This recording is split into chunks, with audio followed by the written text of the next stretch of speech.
That's such a depressing thing to hear. Yeah. Because that's just a cycle of violence, isn't it? Yeah, it is. The one thing I would say, and I'm not saying all of these boys are victims, but I find that some of them are. They're enticed into gangs by elders in the community that, you know, shower them with, you know, the latest gifts that they want that they can't afford to, you know, get, you know, from their parents. And then before you know it, you feel like you're in debt to the gang leader. You're set up on a run, which you're literally set up on, and you're delivering drugs and they get robbed. You're set up, and then you're automatically in debt with the gang, and the only way you can pay off that debt is to do more runs. And by the time you've done all those runs to pay off the debt, you are a fully cooperative member of that gang because you've been groomed. Grooming is something that we often associate with paedophiles, but there are young boys out there that are being groomed into gangs, and that's why I wanted to raise the point yesterday about prison not always working. Prison is the end result. We need to start at the beginning so that these boys don't end up in prison. Yeah. Omar? The problem is, I think there are two things here. We discussed this yesterday. One is the cause and effect of what is leading to this situation, right? And the other is what we do with the ongoing current crisis, Omar. And look at the front page of the Mail. This is what incenses people, is that all of what you've just said, Alex, is, I'm sure, true, right? And as I made the point yesterday, in Scotland, it was young white kids, right? So I don't think it's about being black youths or white youths. It's wherever you are in the country, it can be different. But here you have one guy, right? This is a suspected drug dealer. History of carrying a blade, dodged jail yesterday, right? Twice he's been found with knives. This is him posing for a little selfie, grinning outside court and getting away with it again. He's back on the streets. So I don't think there's any fear here of punishment. And if you don't have that either, then you have the cause and effect, creating the gangs, creating the drugs, everything else. And then you have no disincentive to stop doing it. I mean, surely it has to be both. Yeah, but I think the police aren't consistent because I go into schools every single day running my business, Omar Inspires, and young people, they know they can get caught up to, 2 or 3 times with a knife and just get a warning, a slap on the hand. They'll be like, yeah, but it's no big deal. I won't go to prison straight away. Some people do get caught and go, not prison straight away. If they got 5 years in jail mandatory for carrying a knife in the streets, would that have an effect? 100%. Oh. Definitely. You see, that's interesting, because I've heard other people say the opposite. I believe it would. In the same way that with guns, when they made it mandatory 5 years, people stopped carrying guns. Yeah. And in the same way with acid, when somebody got a 20-year sentence, suddenly, guess what? People stopped using acid in the streets. Omar, I wonder... It has to be part of it as well. I wonder whether it would have an effect, and, you have a lot more experience of this than I do, in the sense that carrying a knife already carries with it a risk of either being stabbed or being caught, and that isn't enough.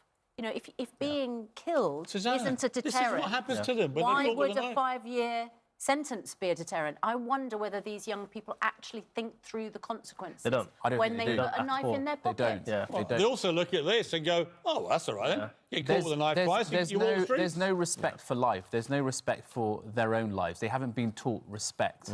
They're doing things literally without thinking. Exactly. Okay. And that's why I wonder... We've all kind of agreed now, haven't we, that, when we had this conversation yesterday, that a lot of what's underlying a lot of these factors can be traced back to kind of socioeconomic inequality, cuts to youth centres, family breakdown. Well, all of these sorts of things.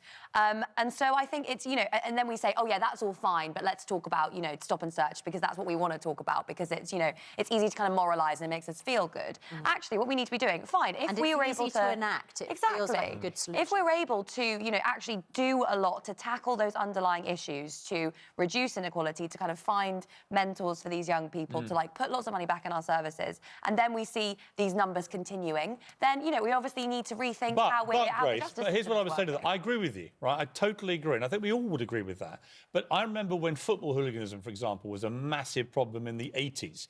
Every game was just a war zone. And the police eventually went, enough. And they infiltrated all the gangs, they put away all the gang leaders, right? And suddenly, football became, again, a safe place to go. You don't see anything like the level of violence. Well, that's interesting because of that is an intelligence-led approach to policing. That is not stop and search, right? That is taking out the kingpins who, fine, at one point they were probably victims, but ultimately, in order to undercut the dynamics you have now. You need to take out the people at the top. You know, that's a very different approach to just saying we're going to alienate communities by stopping random young kids on the Well, street. lots of innocent football fans were also pulled in right during that period because they couldn't tell one hooligan from an innocent fan. So if you look I'm not sure that's entirely. If you look at the West Midlands approach, right? Okay, they've got the PCC at the moment saying everyone's saying, oh, it's working in the West Mids. Actually, they're saying we've taken an intelligence-led approach to policing. The number of people we're stopping is reduced, and the number of arrests has increased because they're actually saying they've got, you know, they're trying to build trust with the communities. I think that's an important. But in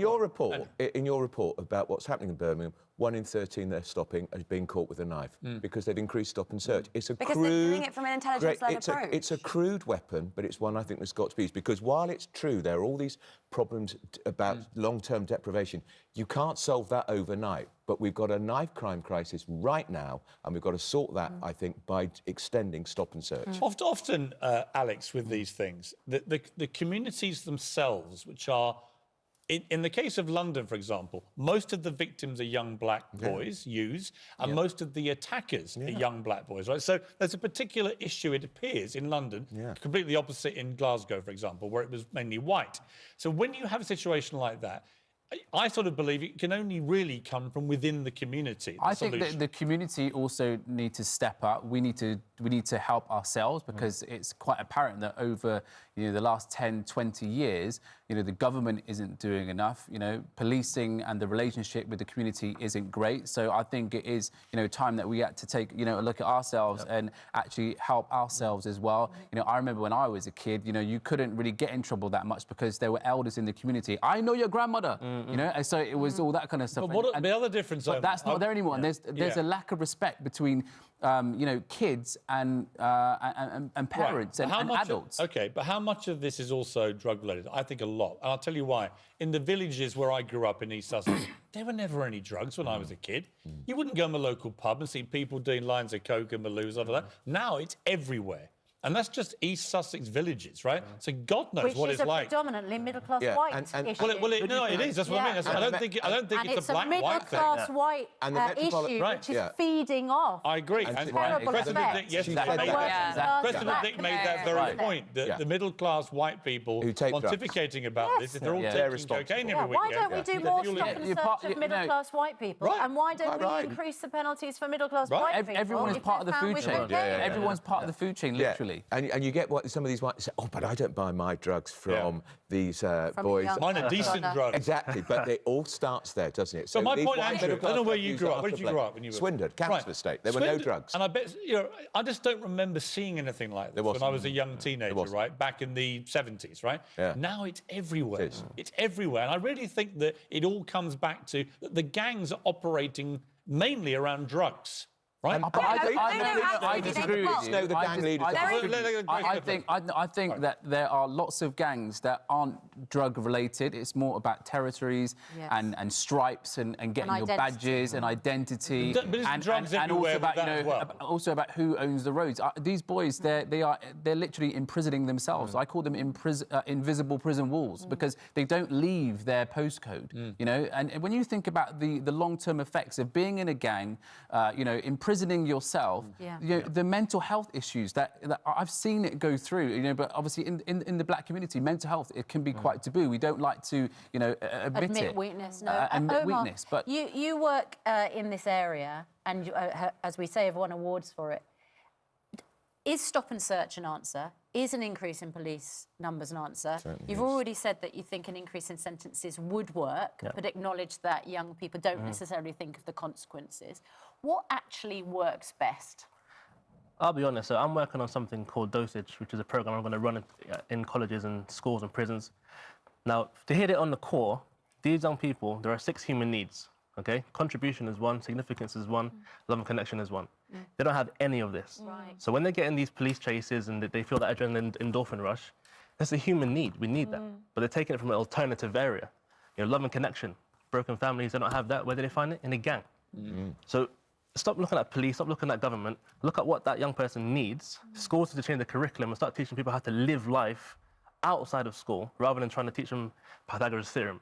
When I was homeless, that didn't help my life. I had to learn how to live, how to make £1 to £2. That's how I learned.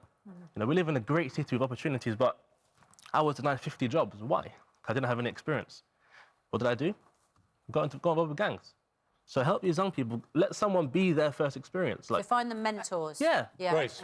Omar has made that point absolutely brilliantly. You know, that there are these human needs that actually aren't, you know, are not being met in particular areas. But also, I mean, this problem of rising drug crime, rising drug use, it's to do with the fact that we live in a society and an economy where lots of those human needs aren't being met for an increasing number of people. We have this increase in inequality that sees people kind of join gangs for status. We have rising drug use because, you know, people basically are kind of trying to escape the drudgery of their lives, low pay, long hours, all these sorts of things. And there are things that you can do to tackle the underlying causes of an unjust and unfair society. But I think the reason I think drugs is so important here is I think, Andrew, that the massive increase in anxiety and mental health issues, all these things, I think you can chart a lot of it back to drug use. I think a lot of kids are taking drugs, much harder drugs than my generation were ever doing at that age. Universities need to be awash with it. There was a bit of cannabis, wasn't there, when we were kids, but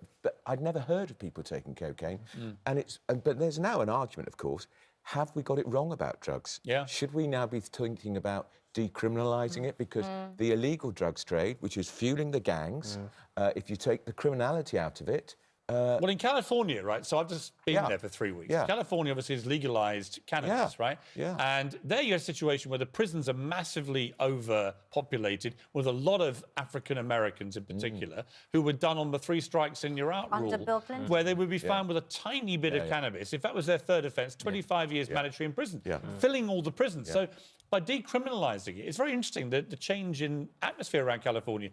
Adverts are everywhere. You know, it's all completely legal. Everyone's very happy. But actually, obviously, it's all very heavily regulated and carefully regulated and safe. And, of course, it's killing the illegal trade with all the rough stuff, which may be causing a lot of the problems. It's the same in Portugal, where they've decriminalised pretty much everything, and you now have a focus on treatment and prevention, because people don't use and get addicted to hardcore drugs unless they have pre-existing problems. You'll never get political agreement on that, though. No. Trust me. It's a long way to go. It's not a vote winner, is it? No. There's no more puritanical country in the world than America. And now you've got several states have already legalised cannabis. I think others will follow. And pretty soon America will be a place where cannabis everywhere is legal. And so I think if America can do it, we should be looking at ourselves and saying, has our war on drugs, in the way we've conducted it, actually had the complete opposite effect to what we hoped? And another comparison with America, we're always depressed, aren't we, when kids are made to do these gun drills in classrooms. And now our kids are doing knife. Knife crime, stab wound, first aid lessons. And in America, the gun thing is a cultural problem, right? It's just in their culture. I think knives, horrifically, are becoming in this country a cultural issue where young people think it's perfectly OK to wander around streets with large knives on them. Again, when I was young, this didn't happen. Nope. You didn't see kids in the villages of East Sussex carrying knives. Thanks all very much indeed.